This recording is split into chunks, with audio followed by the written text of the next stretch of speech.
Hallo miteinander, I'm Shady6 and this is a review for Sword of the Samurai, a 1989 action strategy game by Microprose. During the MS-DOS era, Microprose made a lot of strategy games, and some of those are still very well known today. But maybe you haven't heard of this one. We're going to take a good look at it. Sword of the Samurai puts you into the role of a very politically ambitious individual of feudal Japan's samurai caste. Your goal is to rise up from a lowly vassal to the shogun of Japan, uniting the clan provinces and ending the war-torn feudal era. Just as the game starts, you will be choosing a name for your samurai, his home province, the difficulty level you'll be playing on, and finally, your family perk. Depending on your choice in province and perk, the game will calculate your starting attributes. The main meat of the game is set up into 3 different phases. On the first one, you serve a hatamoto, which is somewhat of a lieutenant, but also comparable to a landowner, like a count. Your goal in this phase is to become a hatamoto. The second phase is very similar to the first one, only that you now contend against other hatamoto in order to become daimyo, an independent warlord. The third and final phase of the game changes the gameplay completely, as you now wage war against other provinces to become the shogun. But let's not get too far ahead of ourselves. When the game actually starts, it will introduce you to your rivals and put you on your so-called home scroll. You choose options on this scroll to pass time, and as you do, so do the computer players.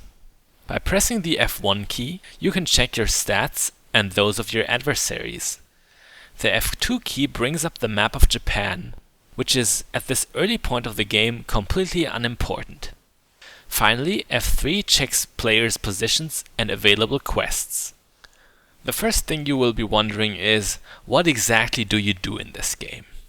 Well, you take certain actions per turn to increase your stats, or gain other advantages with the purpose to rank yourself up in the political hierarchy. When you are in the leading spot of said hierarchy, you can take your superior's place, given that his very precious life is ended by a tragic and unfortunate accident. Yes, you heard right, this is Game of Thrones Samurai Edition. Your superiors do die on their own, but sometimes you just have to give nature a little push. Now, just a little earlier I mentioned stats. One of the most game-critical ones is honor. Now, don't confuse a samurai's honor with karma or alignment. It is much more a reputation.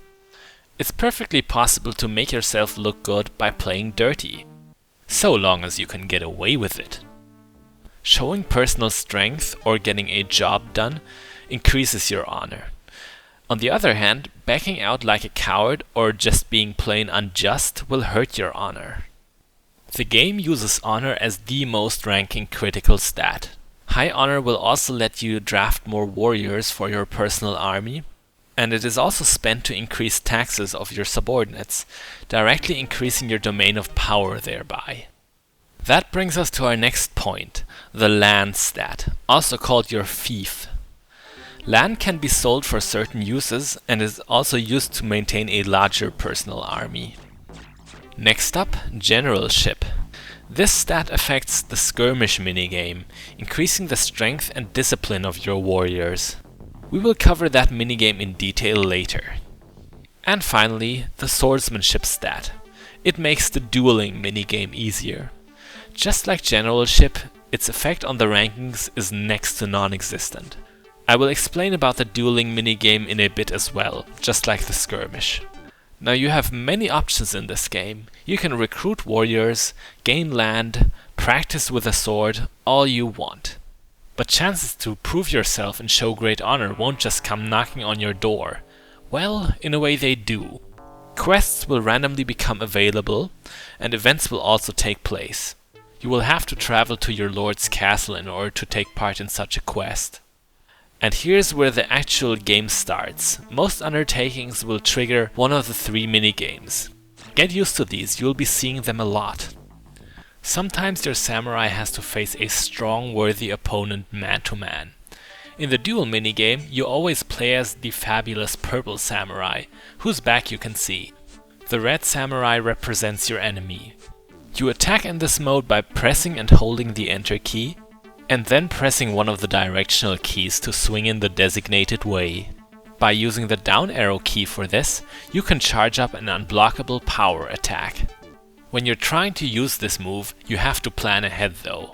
The resulting slash has a lower range than your regular one, and there's also a time to charge up which leaves you wide open. After playing this minigame for a while, you will figure out that moving offset to your enemy and attacking relentlessly will make you win even on the higher difficulties. You can block by pressing and holding the backspace key, but there seems to be no need to. Trying usually gives the computer more time to think and usually gets you hurt. Whoever is the first to inflict 4 wounds on his opponent is the winner. The next mode that we will cover is the so-called melee battlefield. Sometimes your samurai has to face a group of bandits or thugs, for example when he has to invade a home or when he is ambushed. In such a case, you must use your sword and your bow to dispose of the enemy hordes. In this mode, you always attack with the Enter key. Depending on enemy proximity, the game will automatically switch to the right weapon. The bow when you have a lot of range between you and enemies, and the sword when someone closes in. The key to victory in this mode is knowing the different enemy types. Yellow swordsmen are usually no problem, simple cannon fodder. Green archers have to be killed as soon as they line up with you, so that they can't fire their arrows. The brown spearmen need to be killed from a distance at all costs. Their spears have a longer range than your sword, which makes them very risky to melee. And finally, exclusive to the higher difficulty levels, the musketmen. These work mostly like the green archers, only that they take a longer time to pinpoint you, but their shots will travel instantaneously in exchange for this weakness. All of these enemies take only 1 or 2 hits to kill, depending on your luck. To make up for this, you also only take 2 hits to die in this mode, so you have to be very careful. What's even worse is that the first hit you take wounds you, slowing you down to half of your movement speed. If this happens early in a mission, you're already fighting a losing battle and will most likely not hold out. This small margin of error makes this possibly the most interesting and challenging minigame of them all, and the only one that doesn't take any stats into account. Finally, we have the Skirmish Minigame. For some assignments, you must take your personal army with you and command them. Sometimes you attack an enemy force, and sometimes you just have to defend your land. The red soldiers that start out near the bottom of the screen are your own. The blue ones are the opposing force.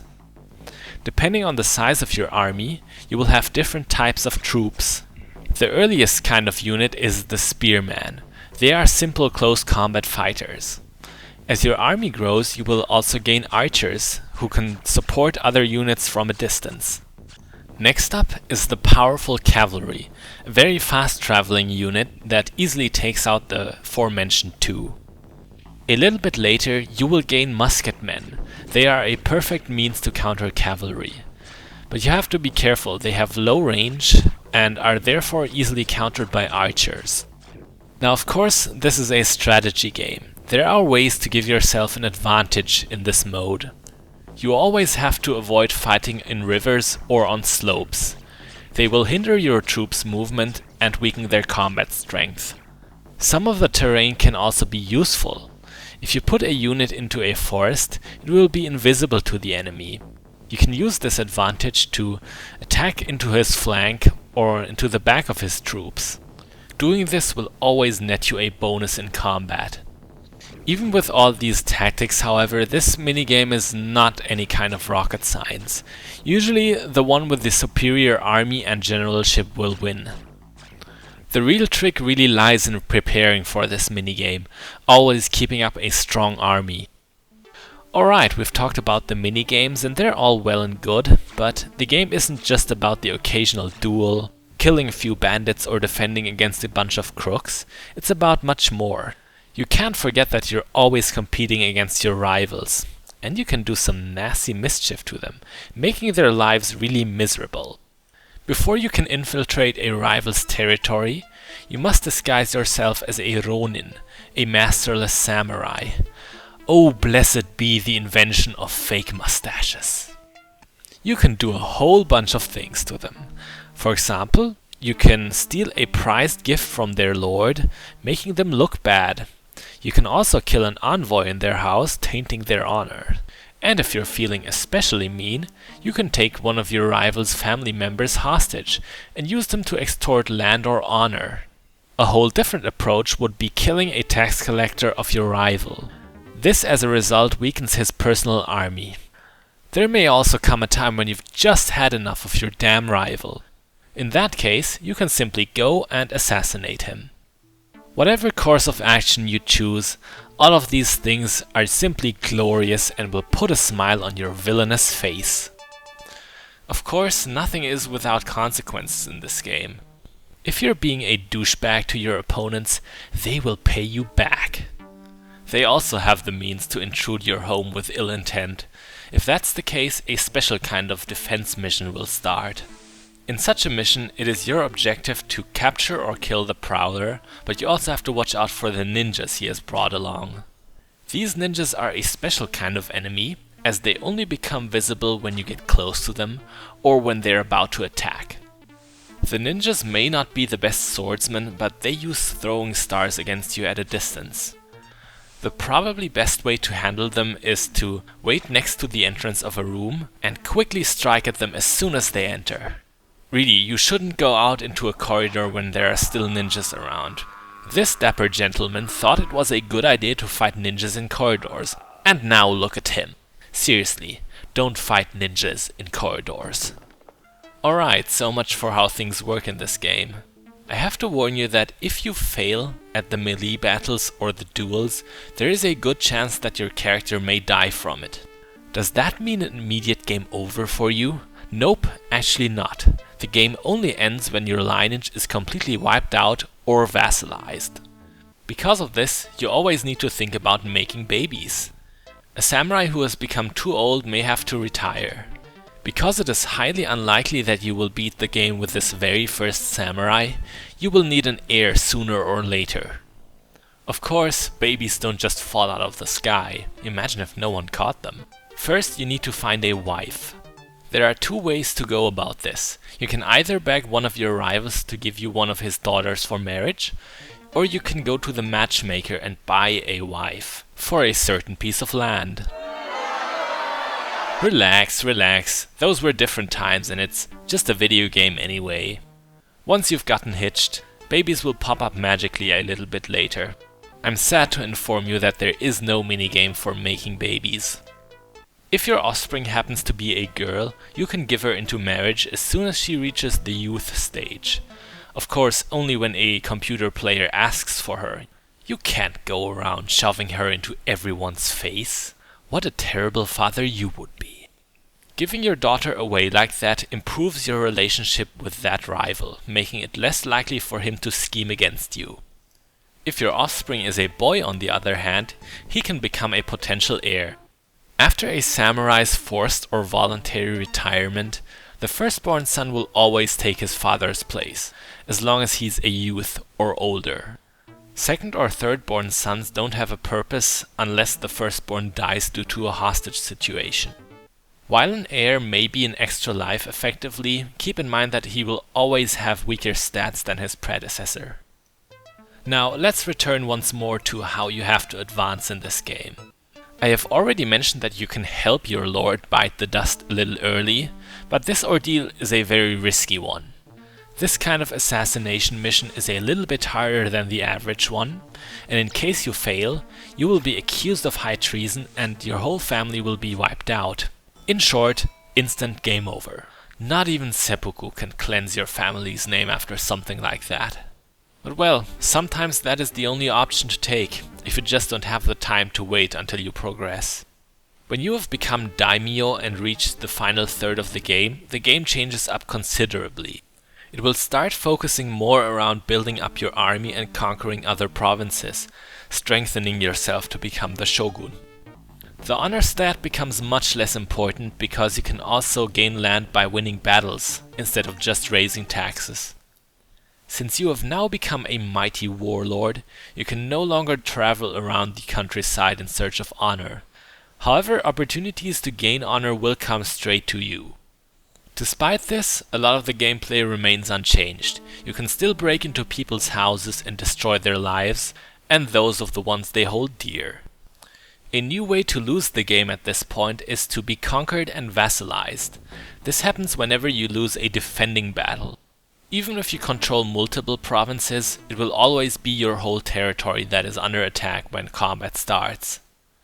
Because of this sudden death nature, a mightier warlord could always just easily flatten you, so keep your army strong and be careful who you anger.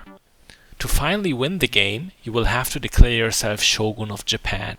You can do this when you have about half the provinces and the central Asai province. Expanding to such a magnitude is no easy task, as you can only conquer provinces that border your own. But when you have finally reached that goal, you can initiate a final battle against all other rivals at once. If you win this fight, you win the whole game. You can also win the game by just conquering all other provinces one by one, but usually the first method is much quicker. Okay, now that I've told you about the main gameplay, how does Sword of the Samurai hold up nowadays? Pretty well in my opinion. The minigames work well all in all, and even if it is the hardest, the melee battle is probably the most fun. Even if it may feel a little bit repetitive, there's a lot at stake here, and one mistake is all it takes to make everything go wrong. A problem that I can see with the game is a lack of strategic balance. You will quickly find out that as the game progresses and your opponent's castles become bigger, taking hostages or sabotaging their good name becomes too risky for what it's worth. What's especially ironic is that one of the smartest moves in the game is to just step up to your rivals undisguised and insult them and their families. This will either lead to the computer backing out like a coward, taking a huge blow to his own honor, or it will initiate the admittedly very easy Duel Minigame. You will win this, and you will leave the opponent severely damaged in all stats. I really have to wonder, was it that easy to provoke a samurai to duel you? Excuse me, mister, your dog is very stupid, and your father, he poops when no one's looking. Insolent fool! You shall die by my blade!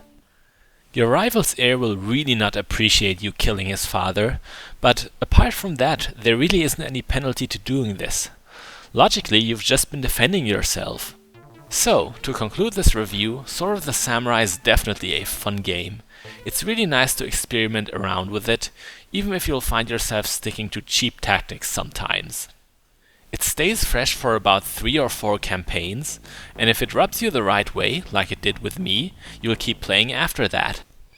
But in the end, I have to admit that it doesn't quite reach up to the more renowned games of Microprose. It is still too simple in structure, even if it has some neat action elements going for it. The game might not have aged the best, but if you're looking for an unusual experience, it's definitely something to try out. I'm Gashady6, and this was my review and tutorial for Sword of the Samurai. I hope you enjoyed. Bis bald!